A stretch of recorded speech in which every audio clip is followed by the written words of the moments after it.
to you, sir. Bhavan sir, you also, please. Ma'am, other principals also. Yeah. Sorry, who are there as principals, please join this group. Sir is from Pedavegi. Yeah. Yes, sir. Sir, please come, sir.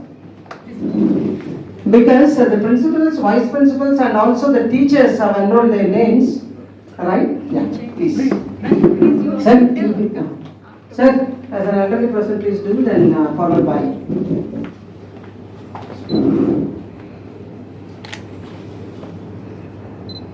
Yes, sir. Thank you, Master.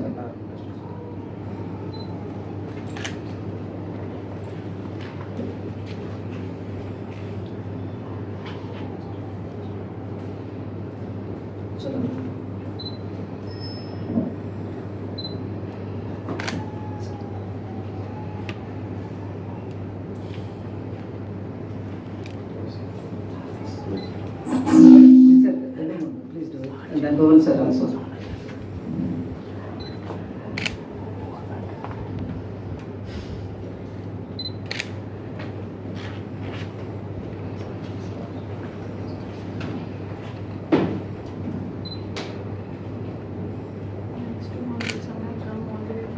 Yes, yes. This is there, sir also, from long distance. So, thank you. Yeah.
Just, I want to say a few things regarding the teaching and learning, how it has been transformed from last 50 years.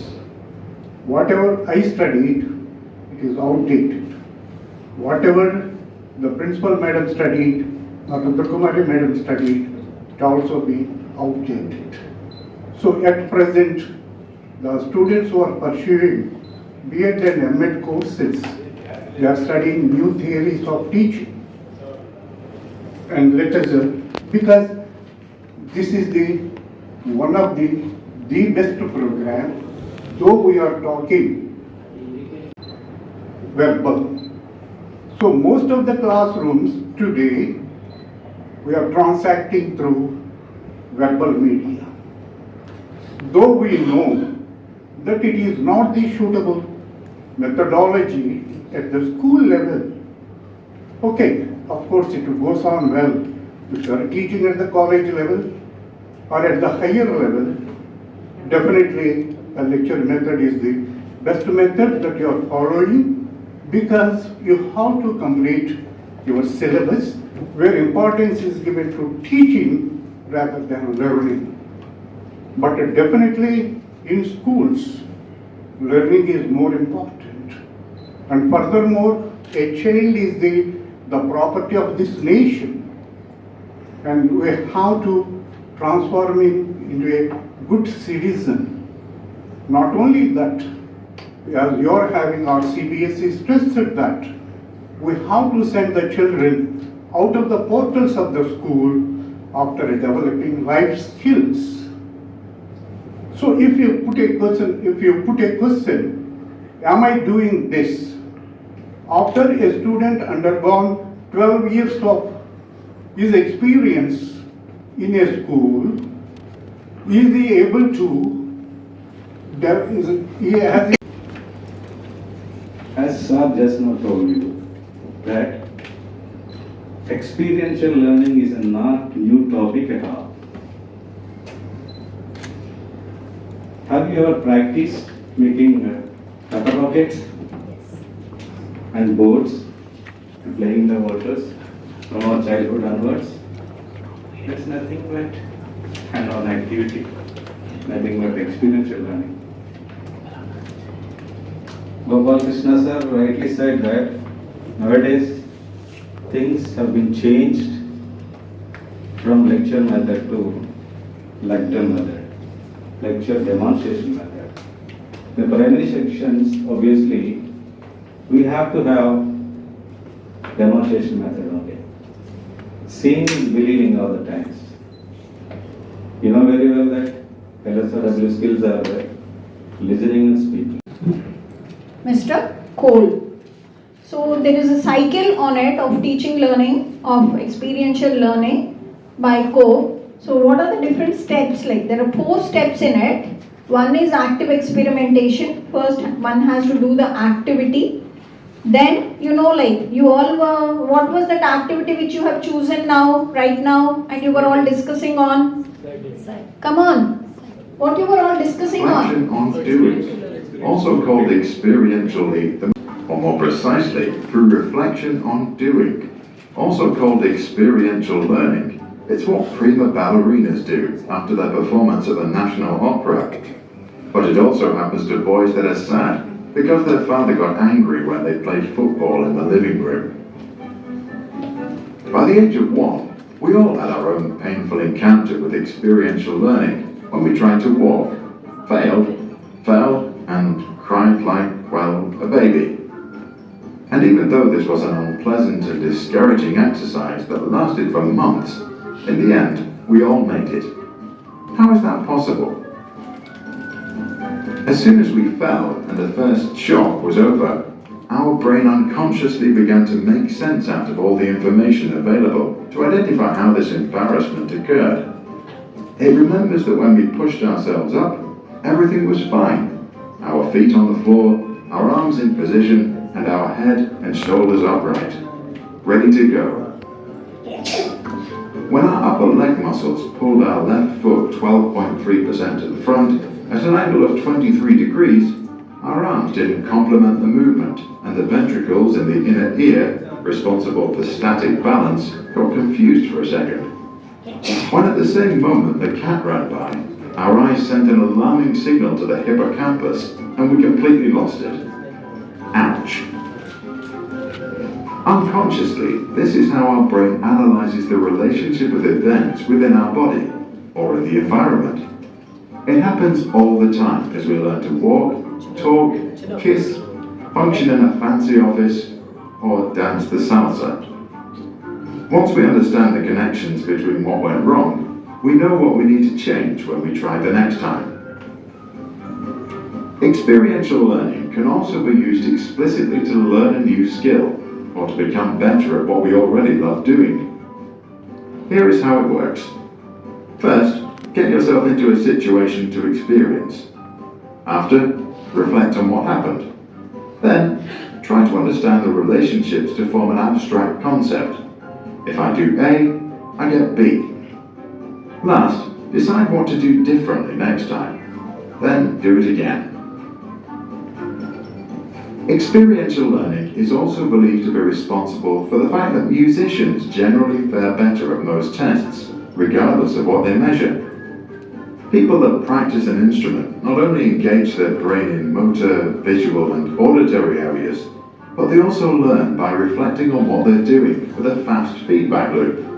A wrong tone on the violin sounds too terrible to remain unnoticed. While playing, they therefore not only learn to make music, but also that progress in general comes through practice, reflection, understanding, and repetition.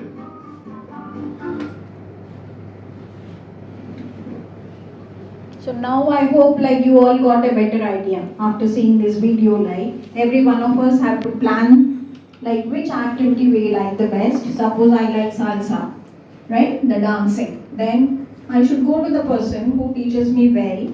Then start doing it every day. Then find out like whether I am suitable to learn it or not.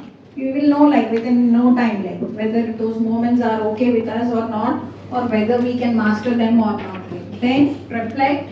If you cannot do it, like how you can master it, how you can do it better. Then what is the third step I said after reflection? Develop the concept, like what are the different steps which are required to learn it or master it.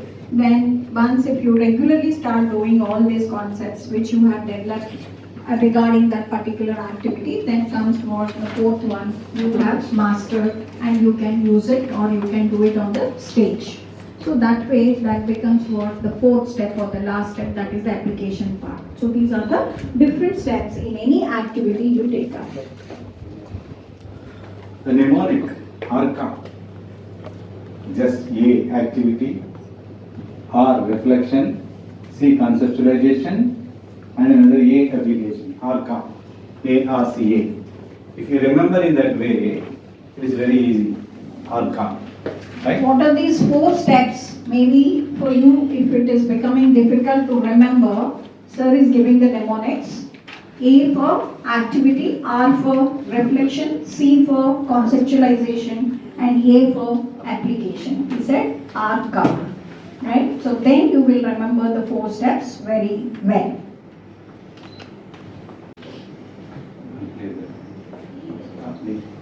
Curve cycle of experiential learning. Watch it carefully. First time, if you see, you may not understand 100%, but concentration is required here. There are different. Yes, please.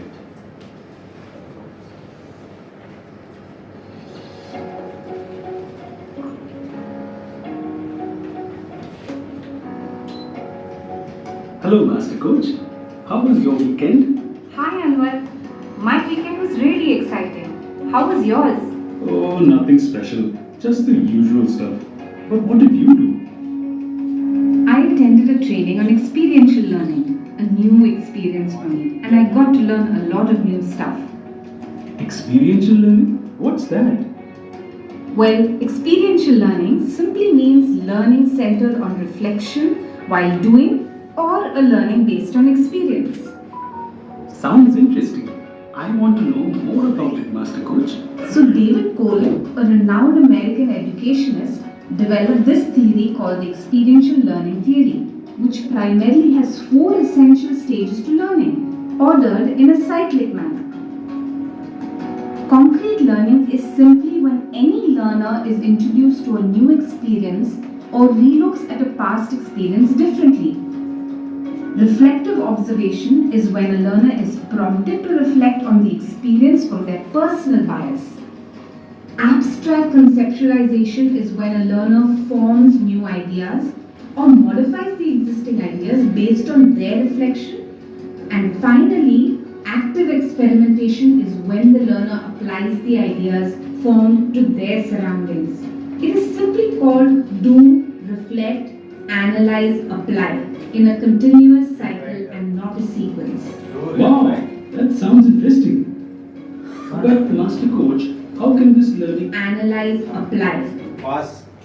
Do, reflect, analyze and apply. So the first part which you need to do is you have to learn it. That is, start doing it, whether it may be cycling or maybe dancing or maybe singing, whatever, cooking, same thing. Yeah, that activity let's do. Any activity which you take up, Past experience. which is dear to your heart, let's pick it up, or maybe which is required for the classroom teaching, which you planned for the what to meet the ELO or the expected learning outcome. Let that activity be done by the students. Let them do. Then let them sounds reflect. interesting? But Master Coach, how can this learning help us better our classroom engagement? Yes. Now The comes the first class step engagement. is to understand that our learners have different learning styles. But most of the time in our classrooms, we unconsciously focus only on some learners. Broadly, we can group our learners into 4 types based on their learning styles. Diverging learners look at things from different perspectives. They have strong imagination, are emotional, and enjoy working in groups. They fall between Yeah.